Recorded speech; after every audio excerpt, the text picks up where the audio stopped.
Hello student, welcome back. आज हम बात करेंगे एटमॉस्फेरिक रिफ्रैक्शन के बारे में।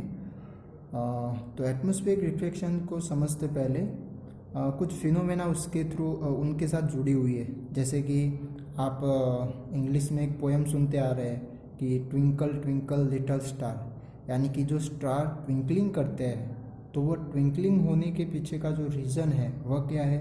Atmospheric refraction.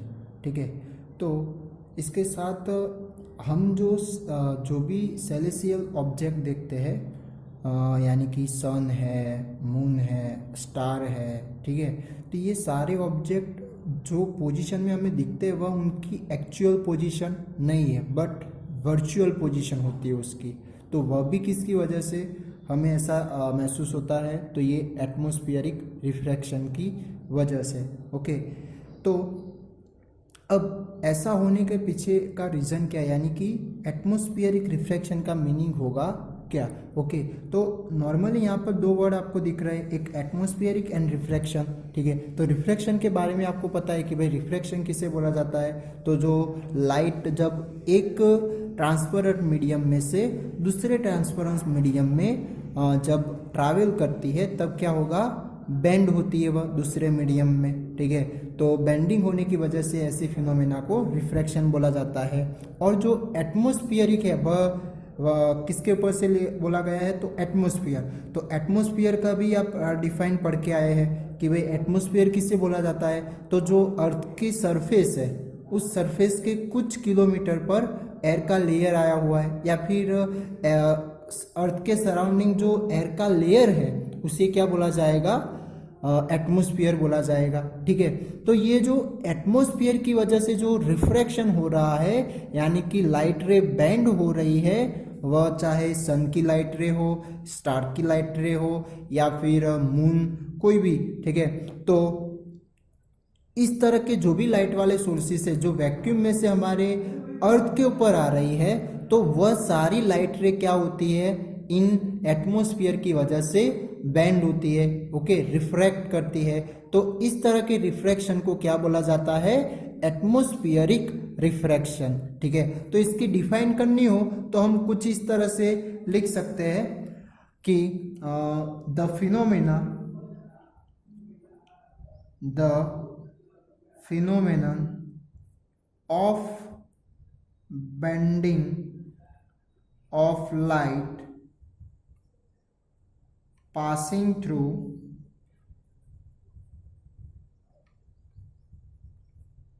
the Earth's atmosphere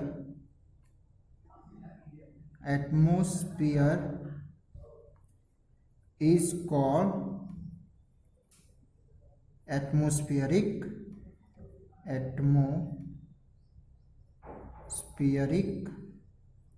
refraction.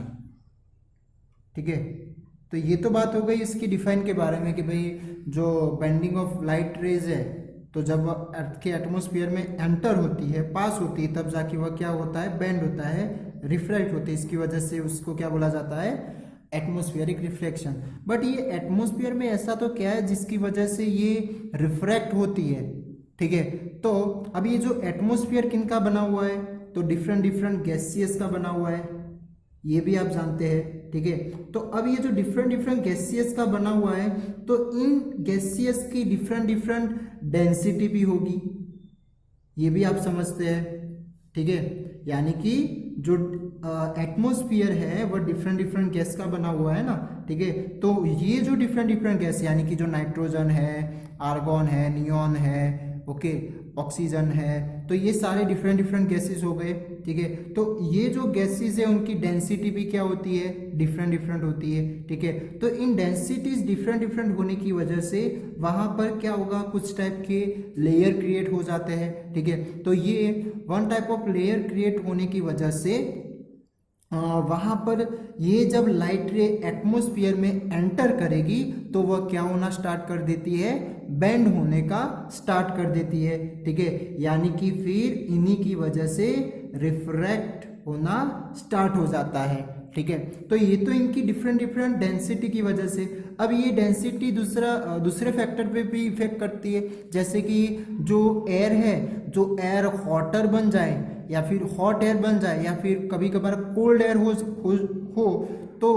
तो भी वहां पर डेंसिटी भी क्या होने लगेगी, चेंज होने लगेगी। ठीक है, तो इसका मतलब जो हॉटर एयर होती है यानी कि गर्मियों में वह एयर क्या बन जाए, हॉटर बन जाए, तो या फिर कहीं कोई रीजन ऐसा हो जहां पे हॉटर एयर हो तो उनकी डेंसिटी कैसी होगी, तो लेस डेंसिटी होती है। ऐसी हॉटर एयर की डेंसिटी कितनी होती, कैसी होती है, लेस डेंसिटी होती है। ओके, तो ये जो इस तरह का हॉटर एयर होगा वह एक रेरर मीडियम की तरह रिएक्ट करेगा। किस तरह से, रेरर मीडियम की तरह रिएक्ट करेगा। ठीक है, और जो कोल्ड एयर होती है, कैसी है, कोल्ड एयर, तो वह क्या होती है, डेंस होती है, यानी कि उनकी डेंसिटी क्या हो जाएगी, डेंस हो जाएगी। ठीक है, हाँ, मोर होती है किसके कंपेयर, ये हॉट एयर के कंपेयर। ठीक है, तो इसकी वजह से जो कोल्ड एयर है वह डेंसर हो जाएगी, तो फिर वह कैसी हो जाएगी, डेंसर, और जो हॉटर एयर है वह कैसी बन जाएगी, रेरर। ओके, तो ये एक टाइप का रेरर मीडियम की तरह रिएक्ट करेगी और ये डेंसर मीडियम। तो जब भी इस तरह की भी वहां पर एटमॉस्फेयर में लेयर क्रिएट हो सकते हैं। ठीक है, तो इसकी वजह से भी क्या होने वाला है, रिफ्रैक्ट होने वाला है। ओके, अब इसके साथ साथ जो नॉर्मली जो होता है वह जो डेंसिटी होती है वह हमारे अर्थ के सरफेस के ऊपर कैसी होती है, हाईएस्ट होती है। ठीक है, यानी कि यहाँ पर अर्थ की सरफेस के ऊपर, यानी कि मैं फिगर के थ्रू समझाऊँ आपको, तो मान लो कि ये अर्थ की सरफेस है, ये हो गया अर्थ, एंड ये अर्थ की सरफेस, ये इसका एटमॉस्फेयर। ठीक है, तो उनकी जो नॉर्मली हम बात करें तो उनकी जो सरफेस होती है तो उस वहाँ सरफेस के सराउंडिंग क्या होगा, हायर, यानी कि हाईएस्ट डेंसिटी पाई जाती है। यानी कि यहाँ पर एयर कैसी पाई जाएगी, कोल्ड एयर पाई जाएगी। कैसी एयर पाई जाएगी, कोल्ड एयर, नॉर्मल कंडीशन में। ठीक है, किसके कंपेयर, ऊपर, यानी कि जो अपर लेयर होते हैं ऊपर वाले। ठीक है, तो वह लेयर के कंपेयर यहाँ पर डेंसिटी हाईएस्ट होती है। क्यों, क्योंकि हाईएस्ट डेंसिटी किसकी होगी, जो कोल्ड एयर होता है उसका डेंसिटी कैसा होगा, हाई डेंसिटी होगा। ठीक है, तो हाई डेंसिटी है तो कैसा होगा, वह कोल्ड एयर हम बोल सकते हैं। ठीक है, तो यहाँ पर आपको कोल्ड एयर पाई जाती है और यहाँ पर कैसी पाई जाती है, हॉट एयर पाई जाती है। ठीक है, क्योंकि वह हल्का होता है तो हल्का क्या हो जाएगा, ऊपर की ओर चला जाता है। ठीक है, तो कोल्ड एयर और हॉट एयर इस तरह से मीडियम दो टाइप के, यानी कि डिफरेंट मीडियम यहाँ पर हॉट एंड कोल्ड के फॉर्म में क्रिएट हो गए। ठीक है, इसी तरह यानी कि अब इसकी डेंसिटी की कंपेयर बात करें तो इसकी डेंसिटी क्या हो जाएगी, हाईएस्ट हो जाएगी, यानी कि अर्थ के सराउंडिंग हाईएस्ट डेंसिटी होती है। ठीक है, हाईएस्ट डेंसिटी होती है, और जब हम उसके यानी कि सरफेस से फिर मूव करेंगे अपवर्ड की ओर, ठीक है, तो वह डेंसिटी क्या होती जाएगी, धीरे धीरे डिक्रीज होती जाएगी, यानी कि कम होती जाती है, यानी कि वह क्या होने लगेगा, डेंसिटी लोअर होने लगेगा। ओके, तो अब इसकी वजह से अब ये जो एयर की डेंसिटी होती है वह डिपेंड उसके ऊपर फिर डिपेंड करता है एयर का रिफ्रैक्टिव इंडेक्स। ठीक है, तो वह कैसे, तो एयर का जिस एयर का लोअर डेंसिटी होगा उसका रिफ्रैक्टिव इंडेक्स भी कैसा होता है, ऑल्सो लोअर। ओके, तो जो लोअर डेंसिटी यानी कि हॉट एयर, ओके, तो ऐसी एयर जिनकी डेंसिटी क्या है, लोअर डेंसिटी ऑफ एयर, तो उनकी जो रिफ्रैक्टिव इंडेक्स होगी, रिफ्रैक्टिव इंडेक्स, ठीक है, तो वह कैसी होती है, वह भी लोअर होती है। ओके, और जब हायर डेंसिटी वाला होता है एयर तो उनकी भी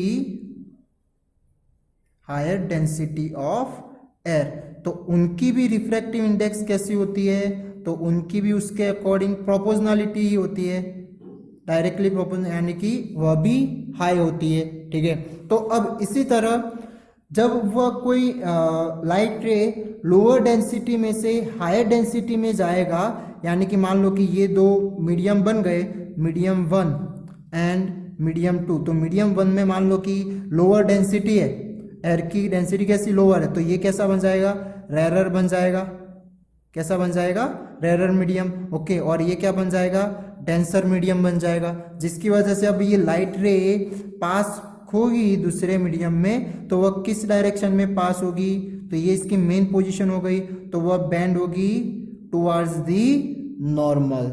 ठीक है, तो इस तरह से कुछ कंडीशन क्रिएट होती है एटमॉस्फेयर में डिफरेंट डिफरेंट लेयर्स पर। ठीक है, तो इसकी वजह से क्या देखने को मिलता है, वहां पर लाइट बेंडिंग होते हुए कोई भी ऑब्जर्वर यहाँ पर खड़ा है, या फिर हम जो भी देखते हैं सिलेसियल ऑब्जेक्ट, तो वह हमें वो लाइट रे एक्चुअली आ रही, वह बेंड होकर आ रही है। ठीक है, स्ट्रेट लाइन आती नहीं है। ओके, तो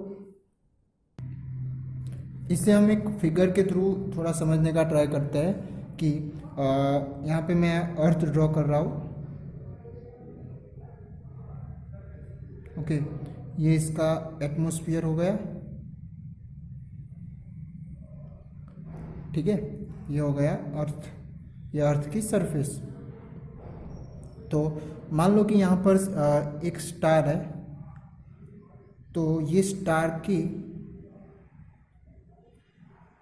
कुछ यहाँ पर दिखाते हैं, तो ये जो स्टार की जो लाइट रे आएगी,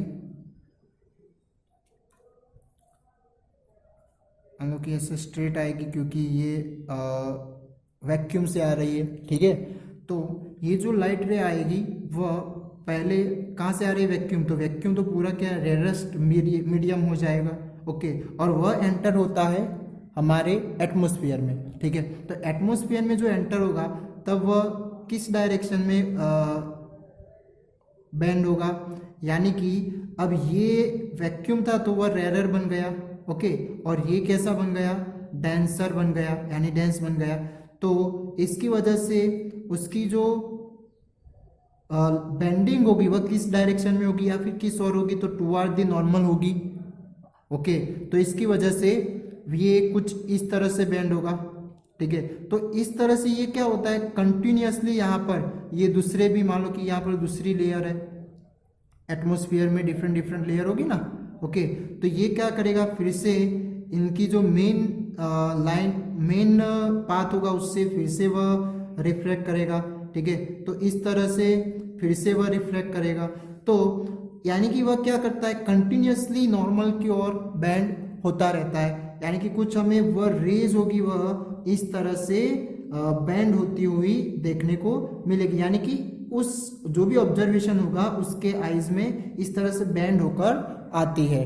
ठीक है, तो अब ये बेंडिंग होने की जो फिनोमेना थी वह किसकी वजह से हुई, तो ये एटमॉस्फेयर की वजह से, यानी कि इनके गैसियस की वजह से। ओके, उनकी डेंसिटी के वजह से वह हो रहा है। ठीक है, तो अब ये जो स्टार है वह एक्चुअली हमें, ये उसके ऊपर से तो लाइट रे आ रही, बट उनका जो पोजीशन है वह हम देखेंगे तो कहाँ से दिखेगा, तो जैसे कि ये बॉल पेन ही है, तो बॉल पेन आपको दिख रही है क्योंकि इनके ऊपर से ये लाइट रे आ रही है। ठीक है, तो अब ये हमारी आइज होती है, वह जो भी ऑब्जेक्ट की लाइट रे आती है वह एक स्ट्रेट में वह देखने का ट्राई करती है, वह हमारे आइज में इस तरह बेंडिंग वाली लाइट रे आएगी नहीं। तो अब ये जो स्टार की जो हमें पोजीशन देखने को मिलेगी, वह ये जो बेंडिंग हुई लाइट रे ना, उसे पीछे की ओर हम दिखाए तो कुछ हमें कहां पर देखने को मिलेगी,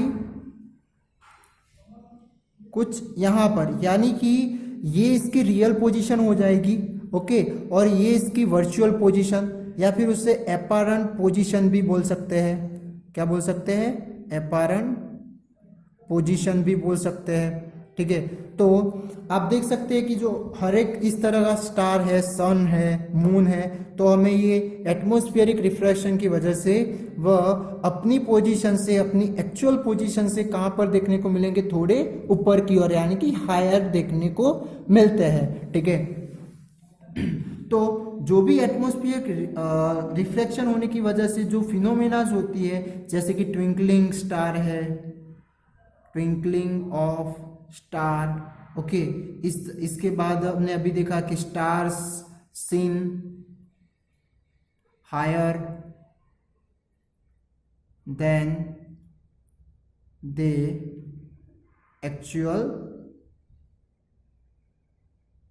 एक्चुअली आर, यानी कि जो उनकी रियल पोजीशन होती है उनसे हमें हायर देखने को मिलते हैं। ठीक है, तो इसके साथ जो एडवांस सनराइज, हाँ ये भी टॉप पॉइंट है कि advance sunrise and delay sunset. क्या? Delay sunset. अब ये क्या है वो हम समझने वाले ही है कि एडवांस सनराइज यानी कि जब सन अभी भी हॉराइजन के नीचे होता है, बिलो होता है, फिर भी हमें सन देखने को मिल जाता है, तो वह भी किसकी वजह से हो रहा है? इस रिफ्रैक्शन की वजह से, एटमॉस्फेरिक रिफ्रैक्शन की वजह से। और उनके बीच का जो वेरिएशन है यानी कि टाइमिंग का, वह 2 मिनट का होता है। इसके साथ साथ डिले सनसेट में भी ऐसा होता है कि जो सन सेट हो गया है फिर भी उसके हॉराइजन जो लाइन होती है हॉरिजॉन्टल, तो उसकी लाइन से क्या होगा, वह नीचे चला जाता है, फिर भी वह सन की इमेज हमें देखने को मिलती है, यानी कि सन देखने को मिल रहा है। ठीक है, तो उस तरह का जो फिनोमेना उसे क्या बोला है? डिले सनसेट बोला है। तो वह कैसे होता है वह भी हम देखते हैं। और इसके अंदर का जो ट्विंकलिंग ऑफ स्टार है वह अपने सिलेबस में इस बार नहीं है, तो वह अभी करते नहीं है। ठीक है, तो अब देखते हैं advance sunrise and delay sunset.